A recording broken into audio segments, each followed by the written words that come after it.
Good morning, Minnesota. Welcome to the December edition of the SSIS Coffee Talk Help Desk Year in Review and more. We'll get started with the agenda. We'll do a welcome and introduction, housekeeping and Tennyson warning, talking points, announcements. Going to introduce the help desk, talk about top 10 things seen in 2024, some helpful tidbits, and SSIS business operations in 2024. Housekeeping. As usual, attendees have been muted upon entry. If you wish to speak, please raise your hand, use the reaction emoji at the bottom of your screen, and you'll be unmuted by one of our panelists. Questions can also be submitted using the chat feature, which will be monitored by our SSIS Business Ops staff. Closed captioning can be enabled using the CC button located at the bottom left of your screen.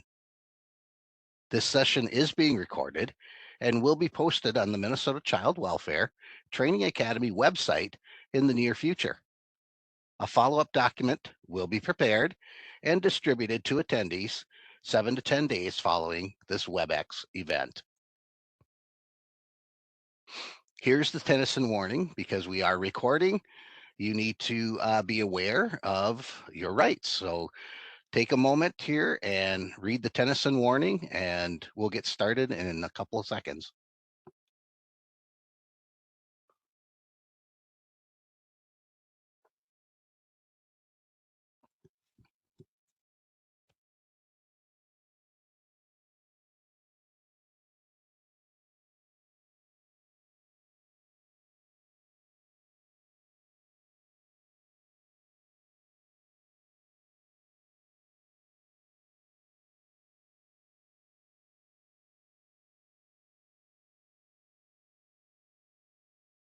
Hopefully that was enough time for you to read through the Tennyson warning.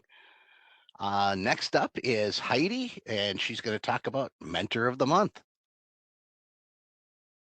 Well, that came up rather quickly. Thanks, Ross. Anyway, good morning, everybody.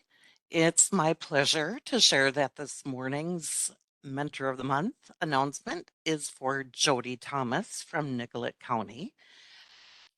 Jody was nominated by Jamie Shovers, and per Jamie, I have worked with Jody for over 18 years, and she has, without fail, responded to every request, question, and frustration. When we apologize for taking up her time, she simply responds with, job security. She has shown an incredible amount of patience with all of us as she trains and retrains, sometimes when it's due to us not reading her very clear emails the first time. She keeps us updated and will highlight items important to each team so we're not overwhelmed with reading an entire document that may not pertain to a particular team.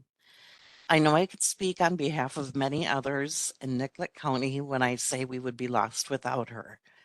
I thought that was just a wonderful nomination. Thank you for sending that in. And Jody, congratulations, and thank you for all you do as an SSIS mentor. Ross, back to you. Thanks, Heidi. Okay, well, we're going to get the presentation started, and I am going to pass it off to our first presenter, Miss Shauna. Good morning, everybody. Just going to first start out with introducing the help desk. The help desk staff consists, or people sometimes call us tier 1, consists of 4 people. I know before I joined the state, I never realized that there was so few people at the help desk. We'll discuss later about how much people we have behind us that help us at the help desk. However, whenever you hear in one of these meetings or in a mass email the help desk, one of the 4 of us is going to be the person touching that email. First, introduce myself. My name is Shauna Myers, and I'm the lead at the help desk. Before working for the state of Minnesota, I worked for Sherburne County for 20 years in different areas, financial worker, accounting, clerical, did a little bit of everything. In November of 2017, I joined the state of Minnesota as a fiscal trainer, and I was a fiscal trainer for the training unit for a year. And then in November of 2018, I joined the SSIS help desk and have been here ever since. Next is Cassie. Good morning, everybody. My name is Cassie Neverett, and I'm with Tier 1 Help Desk, as we're talking about. I've been with the help desk since March of 2023. And previously, I worked at Freeborn County for about 6.5 years as an SSIS mentor. I was very lucky there to have an amazing mentor to partner with who taught me so much. Shout out to Joy. At the help desk, I am currently in charge of triaging the technical tickets you may be hearing from me when you send in questions or problems or errors. And I kind of get more information and pass them along to Tier 2 as necessary. So that has been kind of fun to take on. And I've also recently taken on the coordination of the pilots. So I am involved with recruiting pilot agencies and communicating with them and doing meetings and all of the fun pilot stuff during that time. So thank you, and we'll pass along to Annie now. Hey, good morning. This is Annie Camphouse. I've worked in the human services field for about a combined 10 years with Becker County, Cass County, and part of that time as CSP, FCSS, and arms worker before attaining my position as being a help desk coordinator or consultant for DHS, now DCYF, in February of this year. It's very gratifying to be able to help everyone in SSIS so I can really relate to people that write in because I used to do this at the county level. I understand many of those issues that can arise, and I so look forward to helping you guys. Passing this on to Luann. Thanks, Annie. I'm Luann Groen. I started working in the state in February, end of February when Annie did. I worked previously for Candioi County for 34 years in a lot of different areas, child protection, child welfare, licensing, adult protection, the list goes on. It's been a privilege and a great opportunity to come here to the state and now work with all our county agencies, counties and agencies with the SSIS issues. And Shauna, I think you're up next. Yes, our supervisor is Eric Kratt, and sadly, Eric is out of the office this week and can't join us today, but we definitely want to give him big props as everybody knows how helpful he has been to our area. All right, just to kind of give you a little bit of a background of what happens when you do contact the help desk. So your agency emails the help desk. Remember that our new email is the dcyf.ssis.help, or excuse me, ssishelp.at.state.min.us. Big mouthful there. Still getting used to the DCYF. We are still getting some of the emails, and I'm sure we will for a little bit from the old email, but just so you're aware of the new email. So what happens is you guys send an email there, and you'll get the lovely auto response that says, hello, we have received your request. The email has been forwarded to the appropriate person for processing. We don't send those. That's an automatic something that's sent from our CRM. We're hoping to work on and make some changes to that in the future. But for right now, that's what it says. And then after that happens, the email is received by the help desk staff. We will either respond with either an answer to your question, some additional questions, or a general response that your email will be prioritized by date and request type. This email is sent within 24 hours of the help desk receiving it normally. So if in 24 hours you don't have a personalized email from us, just check in because maybe we didn't get your email.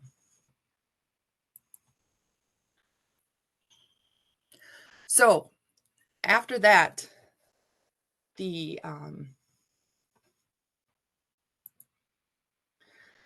so once the so at that time, then either Annie, Cassie, Luann, or myself are assigned to the queue, and when they're assigned to the queue, they watch for incoming emails. They've received. We talked about that, sending out that original email, but then once that email is sent, what do we do? We either work the ticket ourselves, send to technical staff. At this time, technical tickets are being screened by Cassie, so she might send you some extra questions, and then they're sent to the technical staff, or as some of you might be aware of, tier 2. Another option we have is our awesome subject matter experts, and we can send the ticket to them to be able to work on the ticket also.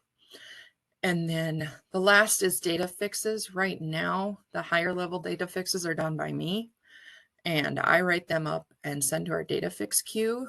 Just a note, our tier 2 staff does not do data fixes anymore. I'm sure everybody's seen familiar messages from our wonderful Amy Mollers, who is superwoman when it comes to data fixes in the system. So she knows what's going on with that. So another thing I just wanted to bring up is phone calls. I know that's a big concern for everybody. I started back when the help desk, we could actually answer the phone, and the phone was at her desk. Once we got sent home after COVID, we just haven't been able to find a way that a phone will ring for the multiple of us. So when you call the help desk, what happens is a ticket is created just like if you were to send an email, with the exception that we need to listen to the voicemail and write out what is being said. Again, we will respond with an email within 24 hours. If it is a complex question, though, it is easier for us to assist you if you email the help desk with some of the details and then request a phone call. We can then reach out with as much information as possible before we return your call. And we also make sure then that the proper person calls you back for your questions. We play a little less phone tag then. Next slide is who can contact the help desk.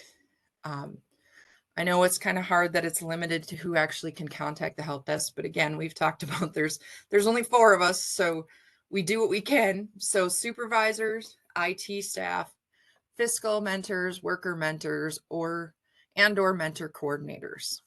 If someone contacts the help desk that is not listed above, we will instruct them to contact their mentor. Do note though, we do have people ask, the mentor will email the help desk and CC the user, and that is totally fine because then we can respond to both of you and you both know what's going on.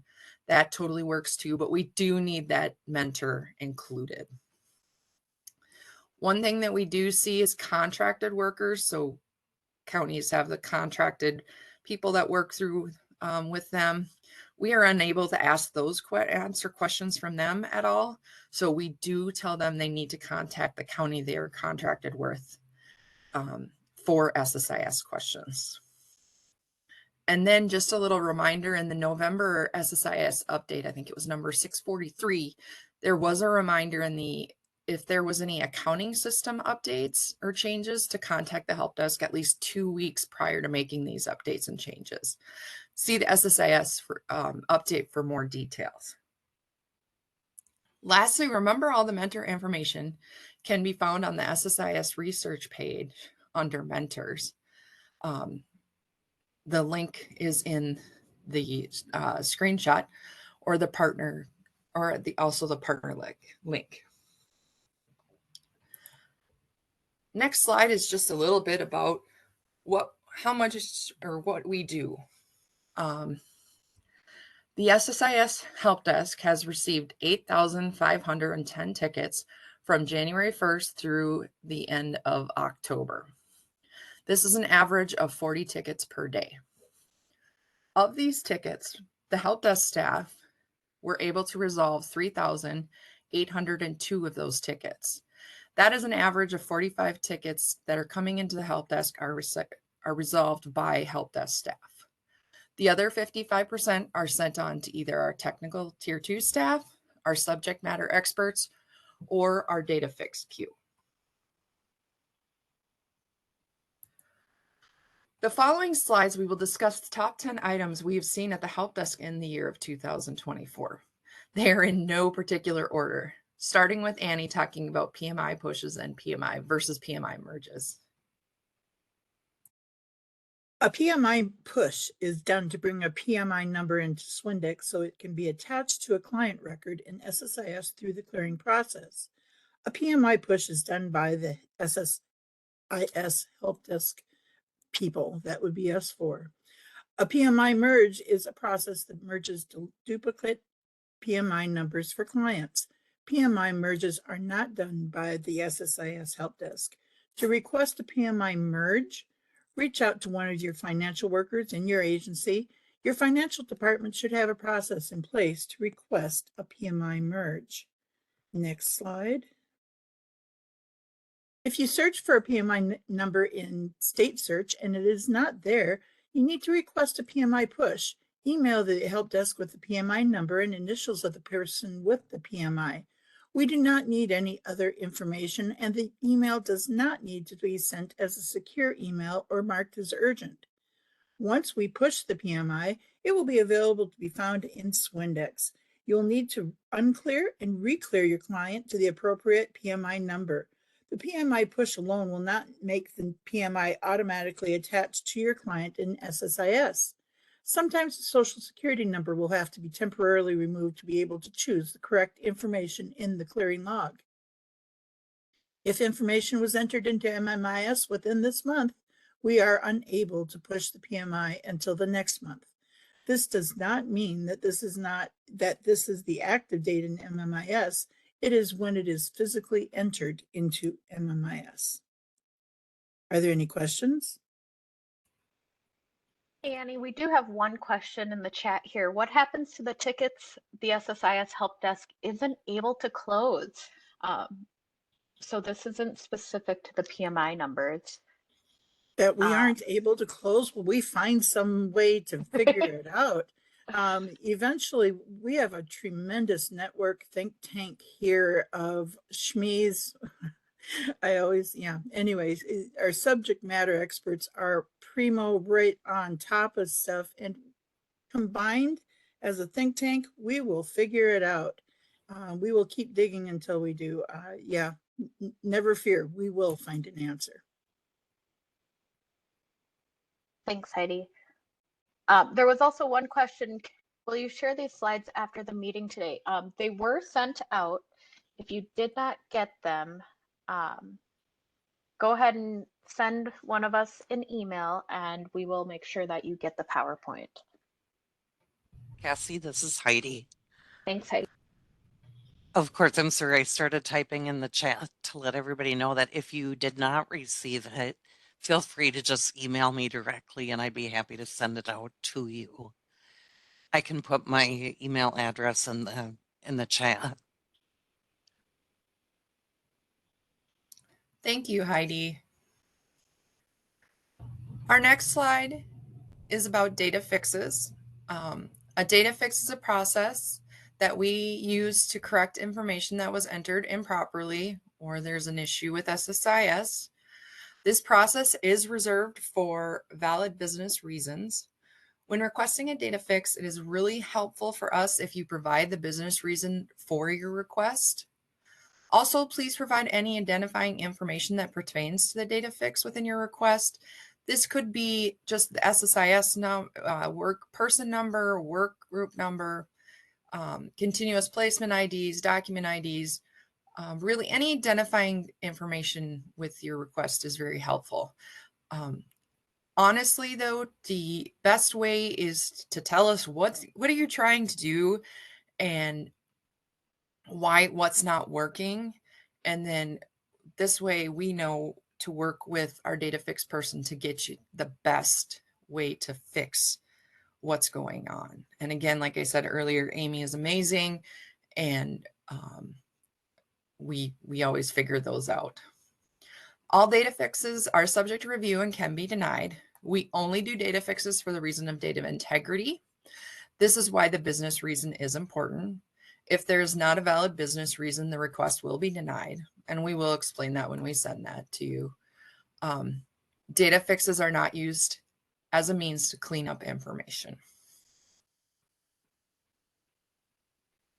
Next slide kind of goes along with data fix because of the pre-post data fix identity issues. When an adoption takes place, a new identity must be entered into SSIS, just as a new PMI number is assigned. This does not matter if the name does not change, they still need a separate identity. The social security number might stay the same between the pre and post identity. An intake or work group after the date of adoption must be entered under the new identity. If it is found that a post-adoptive information is entered under the pre-adoptive identity, this requires a data fix. And these data fixes are very time-consuming, and these are the ones that are assigned to me.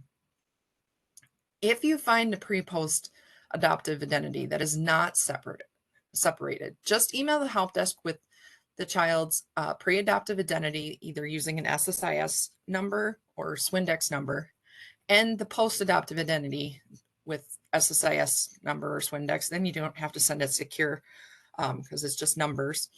And then I have to go through and fill out a worksheet and go through each individual folder to make sure what needs to be changed. So I know some people try to be really helpful, which, you know, I appreciate that you're putting what exactly needs to be changed, but I still have to go through each folder individually. So save yourself some time and just send the pre-post adoptive identities, and then I'll take it from there. We've seen a few instances lately where a post-adoptive PMI and a pre-adoptive PMI have been merged. And in those cases, sadly, SSIS is unable to assist in this cleanup. First, the PMI numbers would need to be corrected with the Maxis area, and then we could look into a data fix. And if those happen, you know, we'll definitely talk to you about it. We do, both Annie and I have access to MMIS and Maxis, so we can find that information for you. So please do send us a question if you do come across something like that. Now I'm going to send it back to Annie. Clearing is the process used to ensure that no duplicate client entries are in the SSIS database. Documentation on clearing can be found at the hyperlink clearing agency and state, and a newly created document, Clearing Facts. This new document is extremely helpful and, yeah, very revealing. Reconciliation is the process of reconciling differences between the state database and the agency database. You might see this in a reply when a data fix was requested for a locked participant. If you receive a response from data fix explaining that the client is on the clearing log for reconciliation, this means that you need to go to the clearing log, select the client, and select reconcile. Reconciling directions start on the clearing document on page 16 if you would like further information. If you search for the person on the clearing log, search for only the first initial of the last name that was previously known, nothing else. Please be careful when you merge clients. If in doubt, do not merge. Contact the help desk so you're absolutely certain in your clearing. With all of the adoptions and everything else, it is imperative that we don't clear the wrong people or merge those wrong people. The help desk can always assist with questions regarding clearing. If you have a specific clearing question, please send the SSIS person Swindex number in your email. And again, this does not have to be sent securely. Passing this on to Luann. Whoops. Annie, before you pass it on to Luann, I'm sorry, there's a few questions with pre-post that I just wanted to address first. Perfect. First, Lori Plessel, thank you. That is an awesome comment. There is a difference if a step parent adoption. There is no need for an identity then. That is very true. Thank you for bringing that up. Great point. Jeanette, What if Isani County has a pre-post-adoptive identity situation where the client is on our data integrity report and it's clearly the other county that didn't create a post-adoptive identity? How can this be taken off our data integrity reports and the other county be responsible to correct this? I can send additional information in that if needed. Yeah, if you would send a ticket on that, we will look into it. It just kind of depends on where it's at, because if a county isn't actually dealing with the post-adoptive identity, they won't have a post-adoptive identity. But if there's more of information that we need to get into, we will definitely look into that. So do send us a ticket on that. We appreciate that.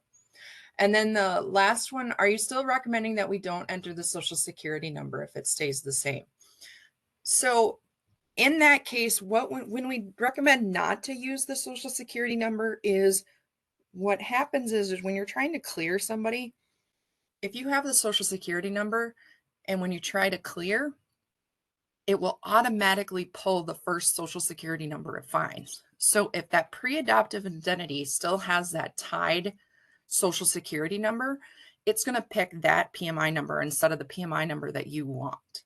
So that's why we recommend taking out the social security number, because when it gets to state clearing, then it's going to show you both PMIs and you can select the one that you want to show as the post-adoptive identity.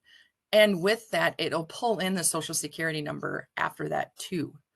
If the social security numbers aren't in Maxis yet or MMIS, then as long as it's entered by MMIS Maxis, or in some of the cases, they remove them from the pre-adoptive identity, you can request a PMI push on those and we can push that. And most of the time those show up on your reconcile for clearing, and then you can get that social security number taken out. So I hope that answers your question, Teresa. Sorry about that. I'm going to hand it back over to Luann. Thank you. Thanks, Donna. Now we're going to talk about statewide case access. The help desk gets questions frequently about statewide case access. This process can be confusing for many users, especially those who don't request access on a regular basis in their positions. Users are encouraged to review the instructions for statewide case access, and those can be found on the SSIS worker documentation page under statewide case access and SSIS. When you're doing statewide case access, you only need to select one work group per case. Selecting multiple work groups can create multiple users in the other agency's database and will cause problems with logging in. To prevent those issues when accessing statewide case access, be sure to use the alerts and reminders log to access the cases you have requested to access to. The alert that is generated in the alerts and reminders logs will tell you which user name to use when logging into that other database. So pay attention sometimes, because SSIS will drop off the last part of a user's name when logging in and causes issues with accessing the other database. And now we're going to go to statewide access, some other issues. If you do have problems logging into statewide case access, contact the SSIS help desk and give us the following: the name of the user, the agency the user is trying to access, the SSIS user ID they are using to log into that other county, the work group number you're trying to access if you know that, and what steps are you taking to access statewide case access. Issues with statewide case access often require a data fix to correct. The above information will be needed to complete the data fix. And next, we're gonna go to Cassie. Thanks, everyone. I do see we have a question from Cindy in the chat. They had a worker granted access to a case in another county. They were able to see the shell of the work group, but not able to read the chronology folder. Is that normal? This does happen sometimes. However, without looking at it, it's kind of hard to speak to what's happening. So if you are having that, send a ticket in and we'll dig in further and help you get that worked out for your user. All right, so let's talk about some technical issues. it's no secret. We've had lots of them. We're well aware. We are frustrated as well. I appreciate you guys so much for your continued reporting. So with that, let's talk about what we need when you're reporting technical issues. So we know that these issues change frequently. It's really important that we have your issues reported in a timely manner. If we hear about things that happened last week Tuesday, it's a lot harder for us to work on it a week later and figure out what actually happened. So I know it's not always reasonable to get on and send us that ticket right away. We've all been there, we've all done mentoring, so we get it.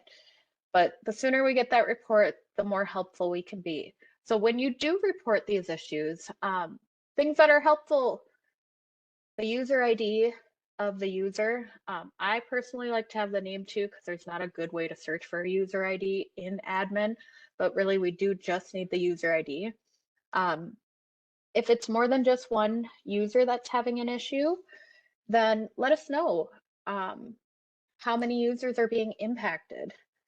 Are your users working in remote desktop or Azure or Horizon or both?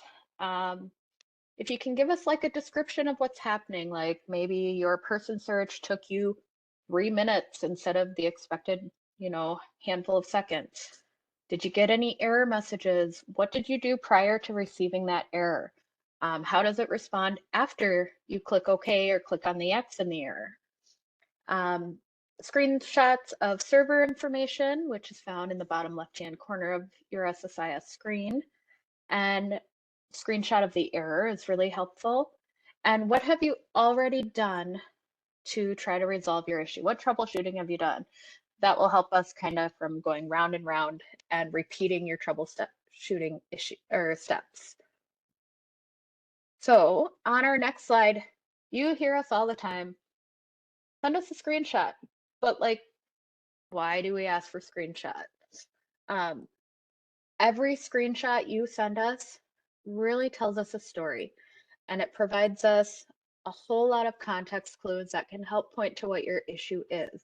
And it helps us see what your user is seeing, because as much as we'd like to be telepathic and read everybody's mind, I mean, I don't know if I'd actually want that, but none of us can actually do that. So I put a little screenshot here.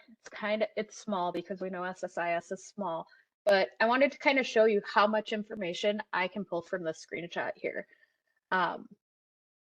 If we start in the bottom left-hand corner down there, we can see our server information. And with that server information, that points to us whether the user is on remote desktop or Horizon. It also provides the user ID within that server information, and that's really helpful. We can also see that there is an error message clearly showing that is a full error message. And from the screen, I can also see where the user was at in SSIS. I can see they're in intake views, all recent intakes. They are in some Joseph Fields CP intake, and they have clicked down into participants, and they're under Ashley Fields address, phone, email, state detail node. So I can really pinpoint exactly where that user was when that error occurred. That tells me a lot. So although this screenshot doesn't have it all the way over to the bottom right-hand corner of the screen, there's also a timestamp down in the bottom right-hand corner. So if you are able to get the full screen, that gives us a timestamp too. So all of that helps us troubleshoot, and then I communicate it on to our minute partners at tier 2 so that we can kind of figure out a solution or gather that information. Screenshots are not required to be full screen, but it is helpful. Any screenshot we're grateful for. I just really wanted to kind of emphasize, because it never fully clicked with me until I worked here, like, oh, I really can get a lot of information from one little screenshot. So I figured I'd teach you guys what we're digging for. Do we have any questions? It looks like we do have a few of the, I did answer one about the statewide access. Just the fact that it, Terry brought up the fact that she's seen it happen when it's been a protective case. It shouldn't happen then, but that doesn't mean that's not necessarily true. It won't. So just email us and let us know because we'll look into it. I do want to share it is a little bit harder for the help desk to assist with statewide access questions because we have access to every agency. So we don't access statewide access like you do. So it is a little bit more of a dig for us to try to figure out how to assist you. But we do the best we can. And then Mary has a good question. If the work group is marked confidential assigned worker, is there a way to prevent automatic access through statewide case access? I don't believe so when it comes to the automatic approvals because of child protection. Is there anybody else that has any more information on that? Just to make sure that I'm not having a Monday day on a Tuesday. Shauna, this is Marcia. Yeah, you are absolutely right. So it's good for agencies to remember just because you are limiting who accesses cases at your agency, that does not mean that they are limited statewide. I think some people get that confused. So no, and exactly for the reason that you said, because we are required to have that automatic access. Perfect. Thank you, Marcia. Okay, and I see one follow-up question. If sending a screenshot to the help desk with full client names, like the one shown, does it need to be sent via secure email? It has client data that is clearly visible, and it's not just numbers. It probably should be, and that pains me to say that because opening up the secure emails is kind of a pain in our ticket system. You could blur them out and provide the like SSIS person number or work group numbers, and then you wouldn't have to do secure. However, if you're reporting a technical issue, chances are you're trying to get it to us quickly. So use your best discretion and follow your agency's policies regarding sending secure emails. So I'm going to pass it back to Annie. Data recovery requests. Email the help desk as soon as possible when it's been discovered that information in SSIS is missing. Standard timeline for recovery is within 48 hours. If the system freezes and the save option was never clicked, chances are nothing will be recovered because nothing was saved. When emailing the help desk for a data recovery request, provide any information you have, such as estimate of when the information was deleted, primary worker, SSIS person number involved, indicate if you're in Azure or Horizon, and in the subject line, it is very helpful to have data recovery, so we see that right away. An example of what not to send the help desk: we deleted case notes. Can you please recover? That means we're going to have to dig a lot before we can try to help you. Please help us help you. Send as much information on the data that is missing as possible so that we can get this done as quickly as possible. Next up is Shauna. Next, we're going to be talking about purge or record retention. We get a lot of questions on why is there not a destruction date in SSIS, or why is there a destruction date that is in the past and the work group is still in SSIS? There are different reasons there could be for this. Someone in the case has a TPR. These will never purge. If there's a payment tied to the work group, these will not purge at this time. So if they pick a payment and they make a payment, and if it's tied to a work group itself, that work group is going to stay until the fiscal information gets figured out of when that purges. Next, was there a placement tied to the work group? If yes, that extends the purge date. Is there an appeal? Are there other work groups in the case with the same sub-program? The date then would change the latest destruction date of the work group in the case with the same sub-program. If you have any questions on why a work group is not purging, you can request the help desk to look it up for you. All we need is just a work group number, and you can just let us know that you're not sure why it's not purging. and we can give you a little more information. Next up is Luann. Data integrity reports. To generate the data integrity reports in SSIS, you go to Tools, General Reports, Data Integrity Reports. It is recommended that each of these reports be run monthly to avoid any buildup of problematic person, placement, or child maltreatment records. Running the reports also improves your timeline's efficiency and accuracy of data at local and state levels, which also improves federal reporting. Agency SSIS mentors and or your coordinators will be contacted by the DHS SSIS Business Ops Unit, Operations Unit, if reports are not generated and their agency is out of compliance. On top of each data integrity report, there is directions for resolving the SSIS issues as well as additional notes. If you have any questions or anything, yeah, feel free to email the help desk. Shauna, back to you. All right, it looks like we do have a few more questions with the purge information. Myra is asking if there's a way to update the destruction date to the retention rule being followed. Seems a lot of work is done to figure out why work groups are not purged.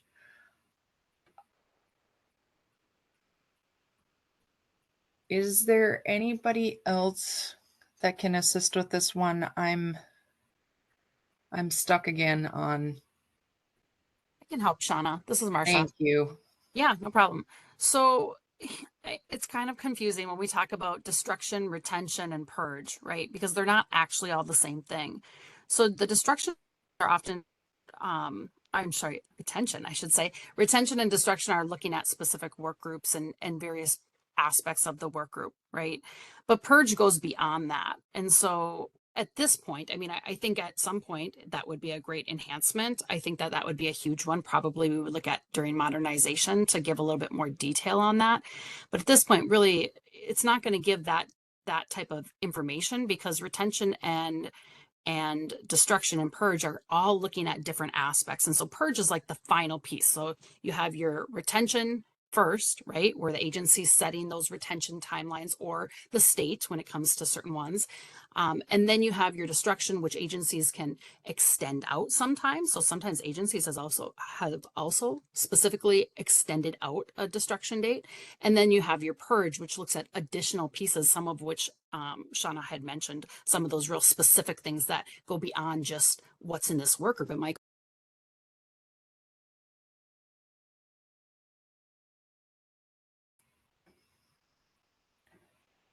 Marsha, are you still there? Oh, sorry. I think I bumped into something. So sorry. I think I missed some of that. But ultimately what I was saying is, so each one is looking at a different aspect, right? And so you have your retention, then you have your destruction, which agencies can also set out even further, which are looking at those very specific work groups. And then you have your purge, which go beyond that into some of the aspects that Shauna was mentioning, you know, things like other things that are associated, persons that are associated, payments that are associated, things that are beyond just the specific retention rules or destruction set dates. So it's pretty complicated. I do agree. I think it was Myra who mentioned, I think that would be nice to have a little bit more information showing on there, but I think that would be a pretty large scale project right now. And we'd probably look at that more towards modernization. So hopefully that gives a little reason why we can't currently do that and give you all the detail. That is perfect, Marsha. Thank you. That is a great way of explaining, especially the retention versus purge. I do know there's some documentation going through that it will be coming soon, hopefully, with purge, because it is a big area, and the documentation isn't really out there as much. The last question we have from Sarah is, do we know when the payment issues will be fixed so that the files will purge? Do we have any of the fiscal SMEs? I don't believe at this time we have any kind of a deadline or where we're at that. But I just want to make sure. I can speak to that. I'm not a fiscal SME, but I'm part of the knowing the enhancements ones. This is Marsha. So it's towards the top of our list, but again, it's a big project. It's going to take a lot of resources, which we have to have those resources to work on that particular purge product. I believe that our goal is to have that done prior to modernization because it will help clean things up before we modernize. So prior to moving to, you know, new system or however we're going to actually modernize eventually. It is towards the top of the list, but there's also a lot of other things in the works right now. So at the moment, we don't have the resources needed for that, but that is at the top of our list and at the top of all of our minds, certainly at the top of fiscals. So you'll hear more as soon as we know we have the resources to start working on that. Thank you, Marcia. We have one more question from Renee. Is there a way to customize the purge date and see the purge for like the last month? I know that you can set dates for the destruction list, but haven't been able to figure out how to customize purge info. Renee, we have some, if you want to send a help desk ticket in on that, please do. We can get you some one-on-one kind of help with that. It's sometimes nicer to be able to share a screen and be able to go through information together and look exactly what you're looking for. And we really enjoy doing that. So please do send a ticket in and we can go into that further. All right, no questions right now. So our next slide we're going to do is just the help desk staff put together some helpful information or items that we are asked frequently. Again, in no particular order, starting with Luann. If you think something is wrong, not working right in SSIS, email the help desk. No one knows the system better than you. If something is working differently than you think it should be, please reach out about it. Without your input from our end users, many things can go unnoticed and uncorrected. Thank you so much for your continued commitment to SSIS and an improvement of the system. And I'm passing it on to Annie. Thanks, Luann.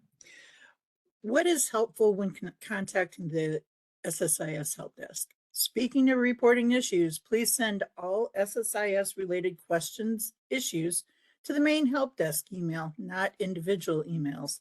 This helps with response times. It can be confusing when you reply to a general email that was sent out like a mentor blast or a notice from Dave.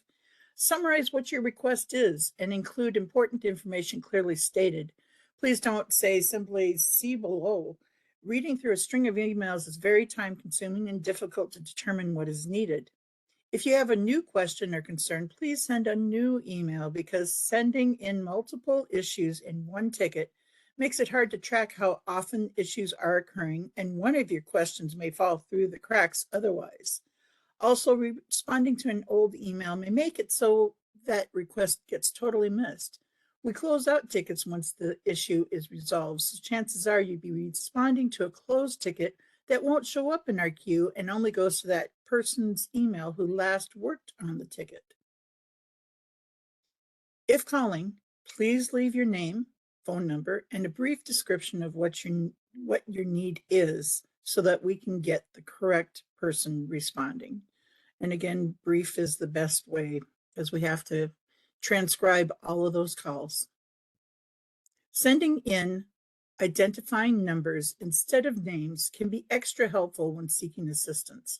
SSIS person number, PMI, Swindex, and the SSIS workgroup number are handy. Please do not use the SSIS intake number for intakes, as data fixes only work with the SSIS workgroup numbers. All intakes have an SSIS workgroup number on the workgroup tab of the intake, which is located on the second tab of the intake at the top of the intake screen. Providing the needed information up front can help speed up the process for getting your information and issue resolved.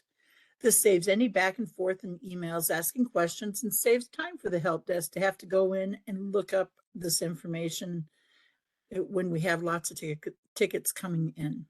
Are there any questions with this? If not, we'll pass on to Luann. Thanks, Danny. So where do you find information about known issues?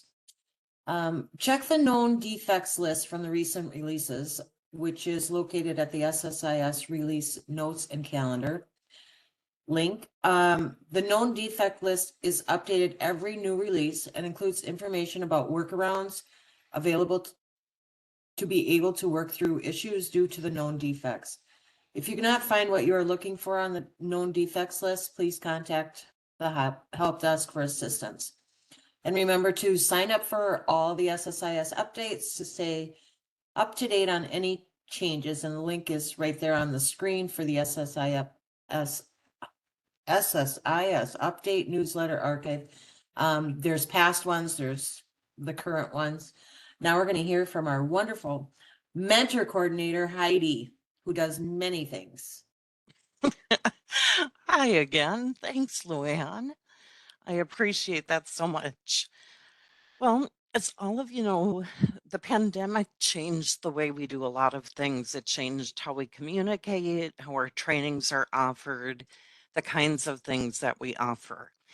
And one of the things that we found was really needed was like a comprehensive manual to guide mentors through various processes and answer relatively simple questions. Putting this together was quite a labor-intensive project, and most of our staff contributed in some way or other to putting it together. So I'd like to thank all of them for the work that they did in reviewing and writing and just their input altogether as a whole ended up resulting in this fabulous mentor manual. The manual itself covers everything from selecting agency mentors, resetting passwords, requesting data fixes, county preferences, data integrity reports, and just so much more. It's, I believe, 88 pages. It may be longer than that now, but it has a glossary for anybody who's new and is trying to figure out what the 10,000 acronyms are that we use. That is included at the end of the manual, but it really is a fantastic product. The manual is located on PartnerLink's SSIS resource page, right underneath where it says SSIS Mentor Program. If you click that, and then you look down to the bottom there in the red box, you'll see it shows the SSIS Mentor Manual. And click on that, and that will take you right to this fabulous article. So anyway, as you're reading through this, if there are different processes that you think of that are not included, that would be helpful, please send an email to either me directly or send it to the SSIS help desk, and we will work on incorporating your suggestions into the manual. We want this to be as complete and as helpful as possible to all of you who are doing this important work. And your input is always appreciated. So feel free to contact us and let us know if there's something in there that shouldn't be. With that said, I think we can pass it back to Luann. Well, thanks, Heidi. Okay, yeah, just another little dig for that mentor manual. It's unbelievable, and everyone, you need to read that. So much good information. Thanks, Heidi. If your agencies has any changes in mentors, send in a ticket to the help desk. We forward those right to Heidi, sorry, and anyone else that might need to know that. And when you're adding a new mentor, provide the following information: the mentor's name, identify if the mentor or coordinator, and if they are a worker or a fiscal mentor, their phone number and their email address. That goes for deletions too. If someone has left the agency, let us know so we can keep our lists updated also. Passing it back to you, Annie. Thanks. Speaking of new mentors and new users, if there is something that a user is unable to do in SSIS, it likely has something to do with the role the user has been assigned in admin. This is a question that we get fairly often when a new role is created or a new mentor comes in. There are resources available to investigate the source of the issue. Double check that the functions added to each role are appropriate for the user so that they have the tools needed to do their job. Resources about roles and functions can be found on the SSIS worker documentation page listed under the admin header. If after reviewing the roles and functions, you cannot figure out why the user is unable to do what they need, send in a ticket with the user's name and we'll help look further into it. Users can also review the coffee talks that were done on admin in March and April of this year, 2024, for more information. These are very easy to follow and very thorough. They're located on the Minnesota Child Welfare training page, and everybody knows how to get there. There is a wealth of knowledge available there. A lot of work has gone into those, and they're exceptional training tools. Next up is Cassie. Thanks, Annie. So, preparing for a new year in admin. It is December, so that makes it the perfect time to get all of your stuff ready for the new year. Prior to the beginning of each calendar year, there are several yearly admin settings that need to be entered or updated in SSIS. These settings include, but are not limited to, yearly settings, any agreement language that needs to be updated. It's a great time to look over security functions for all of your users. Make sure that they have the right functions for their roles and for their jobs. Update service arrangement information, accrual codes, and subservices. Workers will not be able to create new service arrangements or make payments or copy COA maximums for the upcoming year until these settings have been established. Information on the yearly settings and how to update them can be found on page 20 of that amazing mentor manual. As always, if you run into any issues or have any questions, email the help desk and we will work things out or connect you with one of our fiscal SMEs for a lot of those yearly settings. Back to you, Shauna. Thank you, Cassie. We often get emails requesting information on when agencies are legally versus fiscally responsible. This document that is in our PowerPoint called Legally and Financially Responsible Agency Roles under North Star Care for Children is the document that we send. And we just want to let you know it was created, if you see up in the corner, it's created in May of 2017. But this is still current and very useful. Continual placements do not need to be entered for legally responsible agencies. This causes duplication for reports across the state that looks at data on removals, including federal AFGAR's reporting. And then I'm going to hand it back to Lou Ann. Thanks, Shauna. Okay, so now we're going to talk about document matching errors. We've received many questions on why am I getting this document matching error. Most of the time it's because the child maltreatment report does not have a determination, so SSIS can't figure out which document you need to send. So make sure to check the child maltreatment report to make sure you have selected the assessment complete and the determinations have been made for each allegation. If you are unable to figure out why the matching error is occurring, you can sure send us a ticket. Shauna, back to you. Again, bringing up my favorite subject of pre-post adoption identity. Never use the pre-adoptive identity as an alias for the post-adoptive identity. Some tips we see for making sure that a pre-adoptive identity is not used. The middle name field in SSIS does not lock. So when an adoption is finalized, you can change the middle name field to a pre-adoptive identity to do not use. And you'll see that in the screenshot right below. That's just an example of what we've seen agencies doing to make sure that they don't use the pre-adoptive identity. Another one that we've seen is update the current physical detail of the pre-adoptive identity to do not use. So in person search, the pre-adoptive identity appears like this, and you'll see it's kind of really small. I apologize for that, but it says the address is do not use in Aiken, Minnesota in this example. The above information was taken from the permanency coffee talk that took place on 9/10 of 24. If you've missed it, please check it out because there was some wonderful, great information in there. Now I'm passing it back to Cassie. All right. So when requesting to unfinalize a MAPC, say you made a mistake or you realized information needs to be changed or whatever the case may be, it's possible there are alternatives so that we can avoid needing to do a data fix. It's very complicated to do with a MAPC.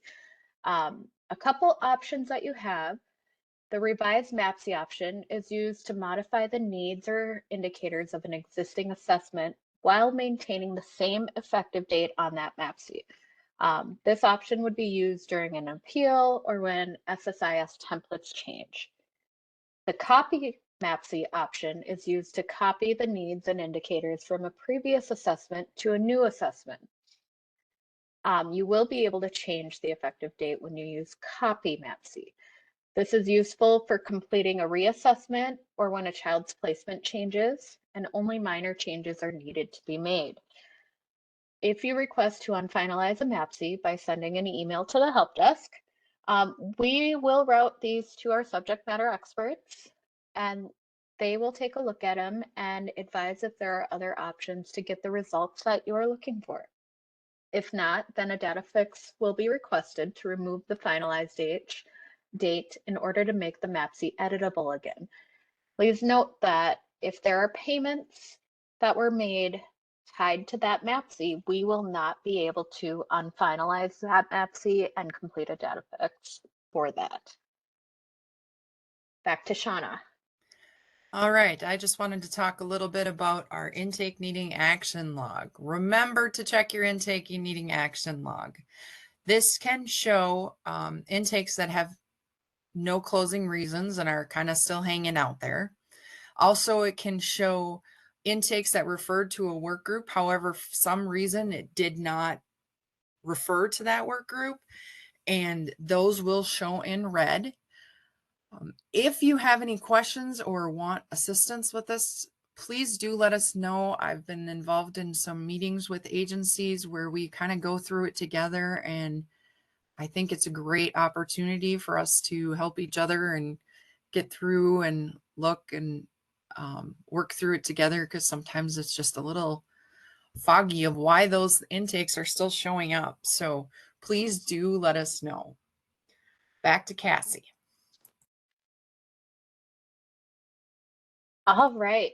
So sometimes we see that agencies will end primary worker or primary staff assignments when closing a work group or at another time within the duration of the work group. Please don't do this. Work groups must have a primary worker assigned to the work group for the entirety of that work group. So the entire time period that that work group is open, there has to be a primary worker assigned. If the primary worker's staff assignment is ended, this creates all sorts of problems. So some of the things that can be caused by one of the problems that could happen is the work group may not be searchable. So it kind of disappears and you can't find it again. Or we have seen where work groups get kind of stuck in what I call a state of limbo. This may mean that the work group has a close reason, but there's no close date or time because there's no staff assignment. And that prevents the work group from being viewed, worked in, and it does require a data fix and lots of research for us to correct. So just a reminder, please don't end those primary worker assignments. They are needed even after the work group is closed. Any questions on that?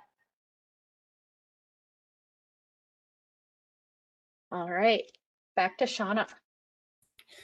All right, I just wanted to, there was a quick question from Penny that, do you know how long it takes for a MAPC that requires extraordinary levels approval to get done? We have been waiting on one since 5/1/24. Penny, please do send us an email on that, because I don't think you should be waiting that long. Jody is pretty good at getting those done, so we better make sure there's not something more to it, that there's something not working or whatever. So send us an email with the person number and the MAPC date, and we'll look into that for you and get it back to you right away. The next thing I'm going to talk about is our Adult Protection Manual. I just want to say the Adult Protection SSIS User Guide is a great help for any questions with adult protection. This document has a lot of specific information that we at the Help Desk actually use to answer questions we receive. Don't forget this wonderful documentation, and I just want to give big props to Anna in training for her work with adult protection on this document. I cannot give you enough glowing reviews on this, because they get down to just every little nitty gritty thing with adult protection. And I've even learned so much from it. So thank you, Anna, for all your work on it. This is an example. The screenshot is just an example of information that you can find in the Adult Protection User Guide, which we've got the link on the screen. And I don't know if people, this is just a kind of a tip that I've used, that when you're in the guide itself, if you actually use your Control F on your keyboard, old school, going back to the Control F, it'll bring up a box that'll ask for what word or phrase you're searching for. So in this example, the screenshot, I used unknown, because unknown for adult protection seems to be a big one that we get. And so then it will go through and it will actually show you everyone that unknown is in that document. So in this example, unknown was found 63 times, and you'll see it's highlighted. So it was easy to be able to find the information I was looking for. And this is something you can use on any kind of internet document that you're looking for, and it really is helpful. All right, our last slide. Lastly, we just want to thank everybody for their patience with us. We have a wonderful group of people throughout the state that we get to work with on a daily basis. I can't tell you how much you all make our job enjoyable. I love my job, and I know that everyone on the help desk feels the same, and we just really enjoy being able to work with everybody, either through the email or having meetings. It's just a great thing for us, and we just really appreciate you, and we hope you know how much we do appreciate you. Next, that's all we have for the SSIS Help Desk. Next, Marcia is going to talk to you about the SSIS business operations in 2024. Great. Thanks, Shauna. And thank you, Russ. So we're going to talk a little bit about SSIS business operations. I just thought, it's a good opportunity for us also to let you know what this part of the team has been doing this last year. It's not always super visible. So I know it can sometimes feel, especially, this year, it feels like there's been so many technical issues and so many things that sometimes that's all we kind of notice. So it may feel that SSIS is not doing anything useful, especially when you don't see your specific enhancements that you might have requested completed. So a lot of work that we end up having to spend time on is not all that obvious to every user, especially when it may not impact your area or is maybe something more behind the scenes work. Something like, for a lot of users, the things that we're working on when it comes to fiscal or financial operations, maintenance work, those kinds of things, you may not notice. So since we're doing our year in review coffee talk, I wanted to bring attention to some of what the SSIS business operations team have been working on this year by pointing out some of the specific work projects and give some updates pertaining to some of the enhancements and defects that we've been involved with in 2024. So on this screen, this isn't everything. Certainly listed here are just some of those bigger work items. Are now 8 members of the business operations unit attended to during the 2024 year. So this is not all-inclusive list, and any of those items that have an asterisk are expected to continue to be work items into 2025. So obviously you see there, one of the big ones that we've talked a lot about this year is AFCARs. That's ongoing, work that's continuing to be done, both with the file work, data compliance efforts with agencies, repository additions, and if for some of you who are staying up on the AFCAR's updates, there was just a final rule regarding the ICWA aspects that was just made, gosh, I think last week by the feds. So this is not, the final ruling was just made last week regarding the addition of various additional ICWA elements into AFCAR's reporting, which needs to be done by 2028. So that's also going to be on the horizon for the team. So stay tuned for more on those efforts. Lucky for us, a huge amount of that was added back in 2019. So most of those aspects will already be able to pull from those. But you might see some more changes or some things where we're talking about improvement of entering certain data. So other things that you see, 4E prevention services eligibility, federal reporting. So discussions and team has just started working on this. This is expected to mirror very closely to the AFCAR's federal reporting work, but on a smaller scale, and that's specific to the prevention services population. Certainly, most everybody's aware of Family First Prevention Services Act. This has been a huge project that spans several years now and included a ton of work around a ton of different aspects of Families First work, including things like QRTP, EPRs, a lot of fiscal elements, a lot of, foster care candidacy eligibility work, QI Cans. There's so many aspects. So you'll continue to see that work coming down each release. We also have the waiver reimagine. So SSIS continues to work with DHS and Minute on different aspects of the new waiver reimagine project, and implementation date is now set, that was just put out, to January 1st, 2027. So you'll probably be hearing more as we get closer to that. The cross-business prioritization group, that was a group that worked on, and we talked a lot about last year, that's kind of finished up now, but that was a group that worked on in changing and updating our enhancement process, making it a little bit more transparent and more objective versus subjective. A lot of other things here. I'm not going to go through all of these. You can certainly read. Certainly there's the Minnesota African American Family Preservation Act, and actually I think that's a longer name now, but I don't have all of that. So there's work around that. There's the case management redesign project, a lot of out-of-home placement plan work, legislative work around OLA work, so non-caregiver CP track work, paperwork reduction. We talked a lot about that during the SSIS review this past spring. And out of that, you've seen a flurry of enhancements that have been continue to be worked on and are released. Each one of the releases, the last couple of releases, we've had quite a few included from those enhancements. There was the DHS governance changes and transition to DCYF. That continues as well, but the bulk of that day one work was done this summer. Of course, we work together with the rest of our section on monthly coffee talks, coordinating agency pilots. So now we're working together with the help desk versus just us taking it all on. So that's a nice team effort. We also have a lot of assistance with worker and fiscal documentation resources, web-based trainings, help desk questions that are sent over, the more complex kinds of things get sent over from the help desk to their SMEs to look into or work with policy on. Agency assist, we've done quite a few agency specific virtual or in-person site meetings for technical assistance over the past year. And then supporting agencies' concerns with potential data access breaches. Our team takes a look at those when they come across. So besides these, we each attend, just like you, a whole lot of other various meetings every day as we work with various agencies, Minute partners, business partners, policy, and SSIS specific needs, defects, enhancements, and planning work. So next slide.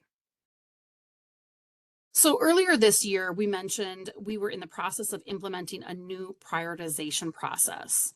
So here is, as of early December, the current enhancement list summary. So this doesn't include enhancements that are a duplicate to an earlier enhancement request. In those instances, we add to the earlier request. So it does include enhancements that were determined to be needed before modernization from the previous enhancement list that had been used since 2016. So April, May, and June of this year were spent really reviewing. Our team did a lot of work on reviewing, consulting, moving over many of the enhancements that were on that old list that was being used since 2016, from the old list to the current list, or after, consulting with various partners, if determined that something needed to be held for modernization, they were kept on our previous list for review when we were working on modernization.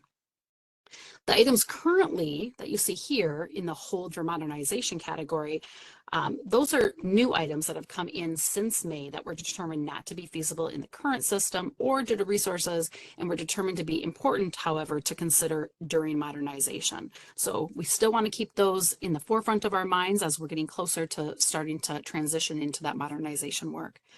Many other items have been requested over the years and should be considered during modernization. Those are still being kept on our previous lists that we worked on to make sure that we still keep those in the forefront when we're working on that. The enhancement totals on this slide do not include defects, which are also prioritized and worked on every release throughout the year. And we'll look at a little bit of those defects in a couple slides here. Next slide. So since May, we've had 11 completed items from the list, not including those items that were already in the works or completed prior to the new tracking system this year, so starting in May, and currently have another 21 that are currently in progress. So in progress means they've already been through our business analysts, and for that initial design work, that's the business analysts who work on a lot of that, and then they've been assigned developer and quality assurance, quality QA resources, quality analysts. So for the remaining work, they're the ones who, once we assign that work, we know that that's in progress. So then they continue to work on those various items based on our prioritization, which we work on every week. So resources for this work is also really limited by resources needed for general maintenance, defect fixes, project work. So think things like FFPSA. That's a huge project that's going to take away some of that resources that we do for other enhancements, right? As well as other smaller project work such as AFCARs and various federal reporting that relies on SSIS.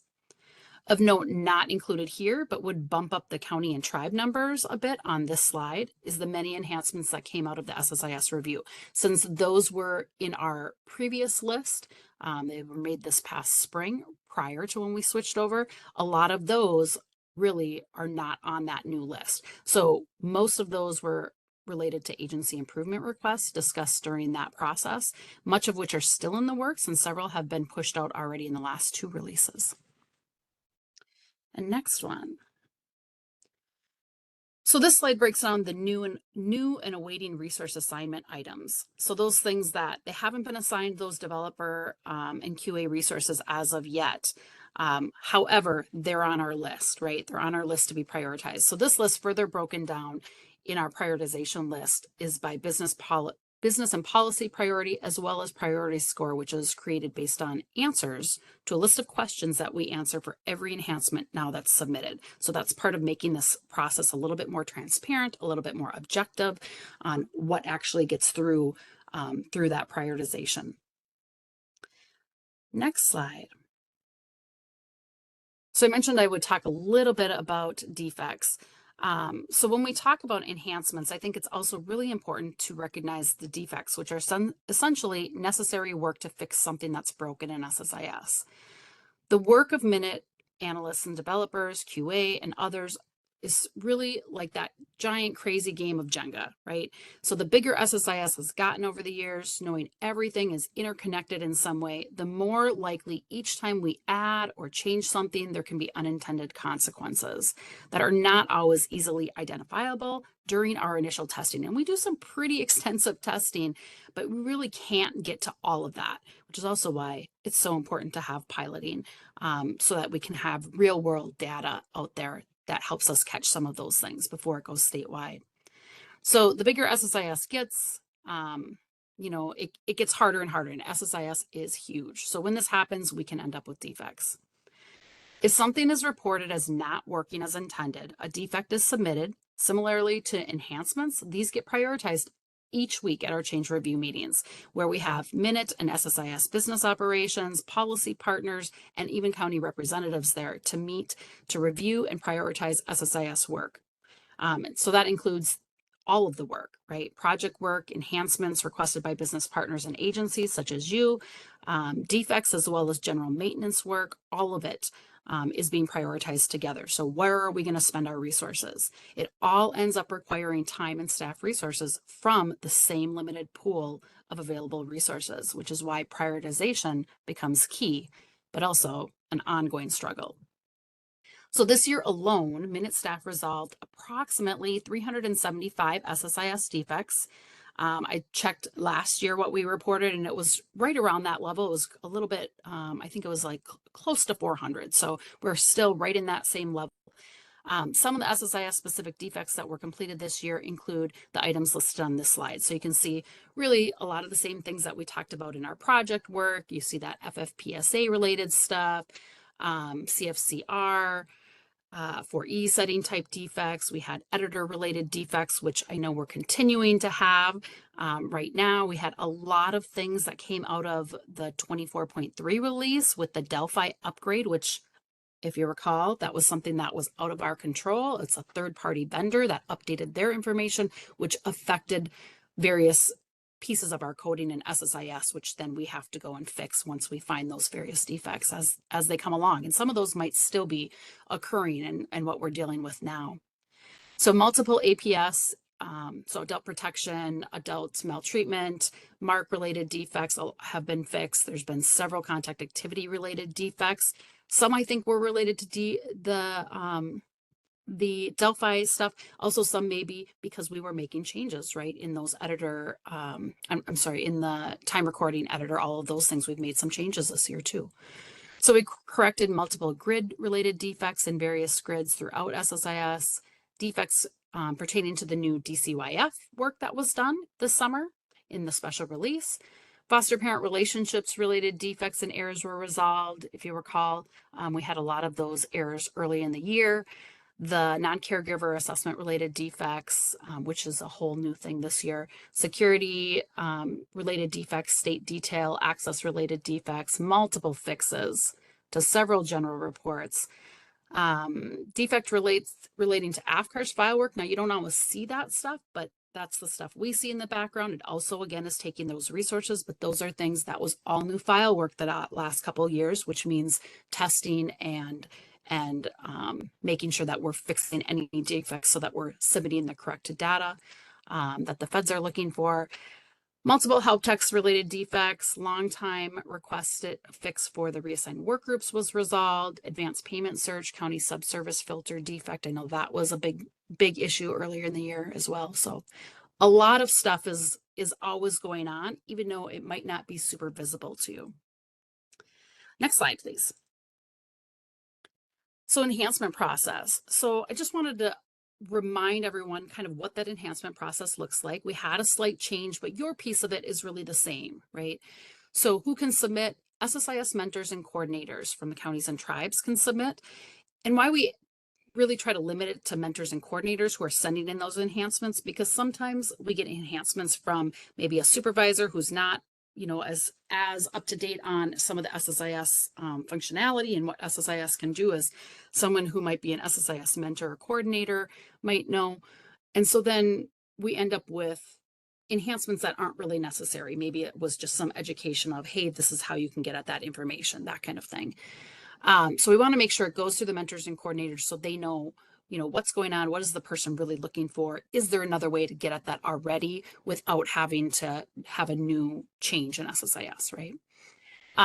Also, who can submit? Of course, we get a lot of things from our program policy areas within DCYF, DHS, and others that rely on SSIS. So I listed some of those there, but there's quite a bit of other program areas that also use SSIS. And so everybody's kind of vying for that time and attention to their different areas. So how do you submit? So policy areas can submit directly or contact the SSIS help desk, who then sends them over to our SSIS business ops staff, oftentimes myself, for assistance. And then we follow up based on, you know, who works in which area for which policy group. Counties and tribes can submit to the SSIS help desk, and someone from SSIS business ops will follow up as well. So You just have to send your request into that help desk, really explain what you're looking like, what's the end result that you're wanting out of this enhancement. That really helps us get at, sometimes we're not looking to do exactly the way you're asking for it. Sometimes that's not possible. But if we know exactly what you're really hoping to get out of it, sometimes that can help us lead us to the right way to go about that, if it's possible. How are these prioritized? So this is the big change. So in an effort for more transparency, a new form and process were implemented, which involves some real formulaic auto calculations to help score and rank items more objectively.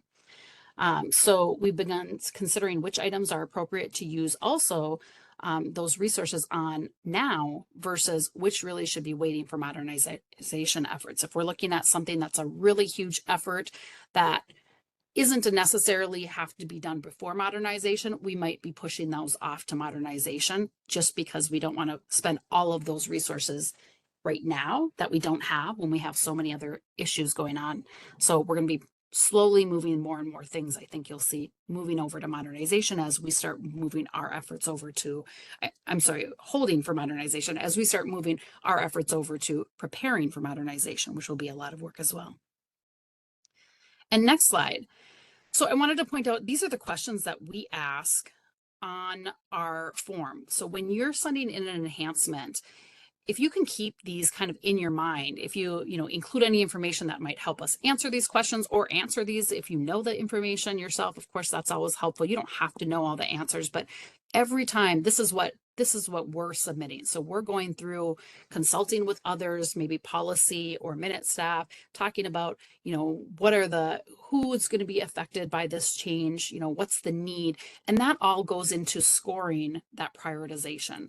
So if your item is at the top of the list, it probably had some high scores here on, how many people are going to be affected by this change. If it's just a really small amount of people and there's a workaround, it's probably going to be lower on the list than something that, hey, we have a requirement, there's no other way to get at this data, that kind of thing.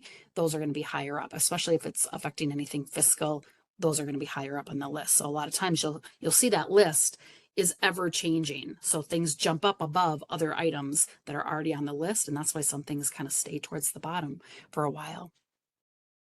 So hopefully this just kind of helps explain a little bit about how that enhancement process works, what we've been working on for SSIS. Biz Ops group, we have hired 4 new people in the last year. So 4 new SMEs. So we have a nice crowd of workers, but we still have a lot of projects going on. We have, prepping for modernization. We have a lot of big things that have gone on this year and that will continue to go on into 2025. So everybody is pretty swamped with keeping up on all of that work. And that's all I have. Any questions?